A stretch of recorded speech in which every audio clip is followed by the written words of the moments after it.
Muttichur ALP സ്കൂളിൽ 116-ാം school വാർഷികവും അധ്യാപക രക്ഷാകർതൃ ദിനവും സംഘടിപ്പിച്ചു.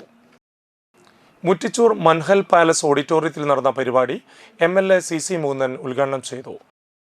അപ്പോൾ എൻ്റെ മനസ്സിൽ തോന്നിയത് വാർഷികം ഉദ്ഘാടനമൊക്കെ ചെയ്യുമ്പോൾ നമ്മൾ എന്താണ് പറയേണ്ടത്, എന്തൊക്കെയാണ് നിങ്ങളോട് എന്താ ചെയ്യേണ്ടതെന്ന് പറയേണ്ടതുണ്ട് എന്ന് മനസ്സിലായി.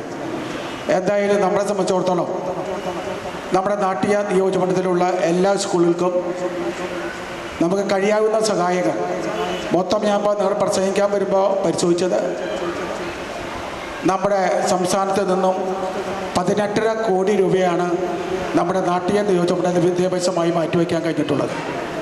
അപ്പോൾ നമ്മുടെ സ്കൂളിൻ്റെ മാറ്റിവെക്കുന്നതിലൊരു പ്രത്യേകത, നമ്മുടെ മറ്റുള്ള സ്കൂളൊക്കെ സർക്കാർ സ്കൂളുകളായതുകൊണ്ട് സർക്കാരിൻ്റെ കീഴിൽ വരുമ്പോൾ അവർക്കാണ് മുൻഗണന കൊടുക്കുക. പക്ഷേ നമ്മളെ സംബന്ധിച്ചിടത്തോളം അതെങ്ങനെയാണ് ഒരു മുൻഗണന ലഭിക്കേണ്ടതെന്ന് പരിശോധിക്കപ്പെടേണ്ടതാണ്. PTA അംഗങ്ങളും അധ്യാപകർക്കും കൂടി ആലോചിച്ച് മുറ്റിച്ചൂർ സ്കൂളിന് സർക്കാരിന് ലഭിക്കേണ്ട സഹായം ഏത് രീതിയിലാണ് ലഭിക്കുക എന്ന് ഇടപെടേണ്ടതുണ്ട് എന്നാണ് എനിക്ക് അവസരത്തിൽ പറയാനുള്ളത്. PTA പ്രസിഡന്റ് സർജു ജിബിൻ അധ്യക്ഷത വഹിച്ചു. അന്തിക്കാട് ബ്ലോക്ക് പഞ്ചായത്ത് പ്രസിഡന്റ് ജ്യോതി ലക്ഷ്മി വസന്തൻ മുഖ്യ അതിഥിയായിരുന്നു. അന്തിക്കാട് ഗ്രാമപഞ്ചായത്ത് പ്രസിഡന്റ് CK കൃഷ്ണകുമാർ എൻഡോമെന്റ് വിതരണം നടത്തി. ജില്ലാ പഞ്ചായത്ത് അംഗം KP സന്ദീപ് ക്യാഷ് അവാർഡ് വിതരണം നിർവഹിച്ചു.